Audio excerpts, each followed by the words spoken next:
I grew up in Canmore, lived most of my life here, lived away for a while, while I lived away, I managed to get home with my wife, who is joining me, sitting in the back bench up there, turning me about 6 colors of red. And we came back to start our family here, because my parents live here, and this is home.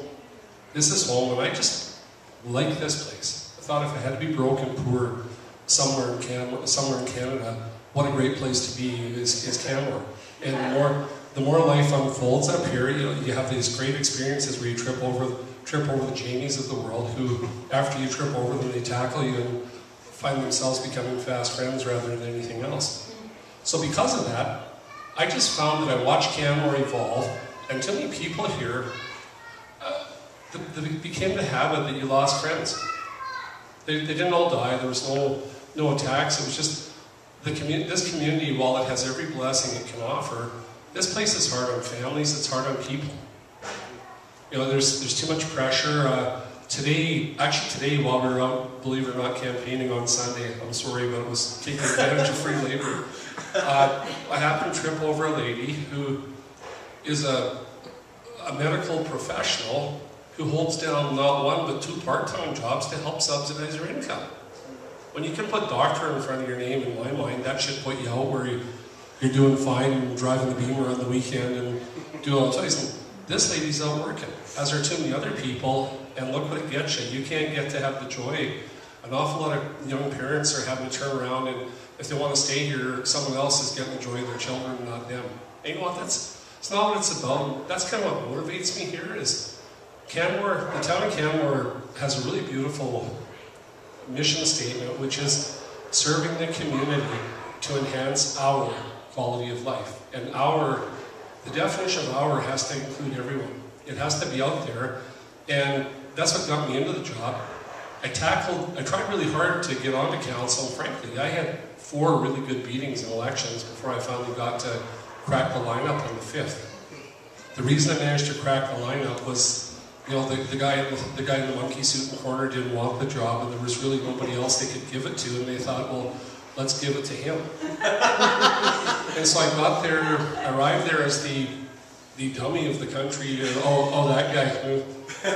Well, as things started to evolve, and I got working, and I found my feet, and started to understand what I didn't realize the job was about, I started making a few things happen, and helping people, and getting a chance to make a difference for an awful lot, as it turns out, for an awful lot of people in Canmore.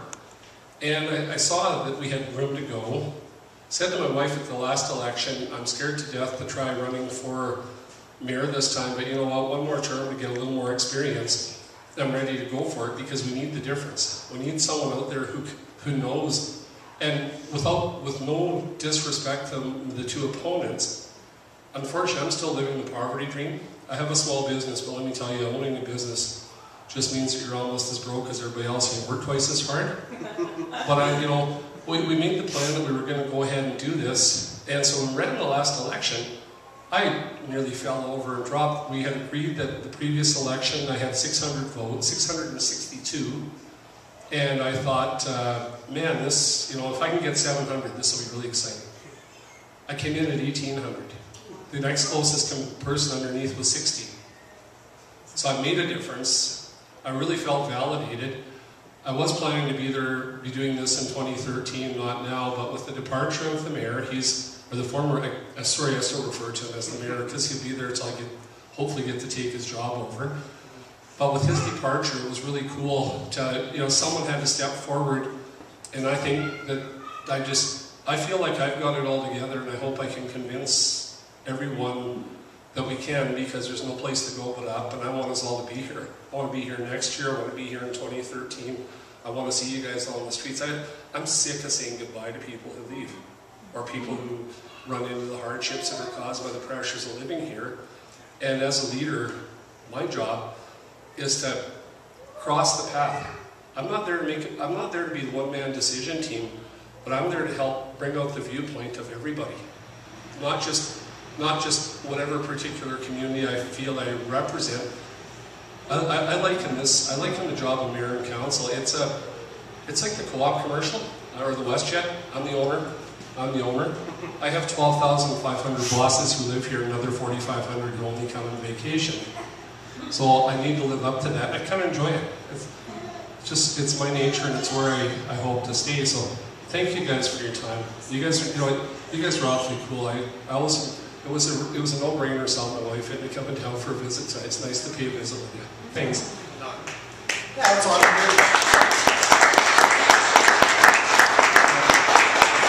Thanks for sharing it. What we're going to do is we're going to actually bless Ed. We're going to lay hands on him and bless him. So if you could stand, except for Kyle, you can remain seated if you want.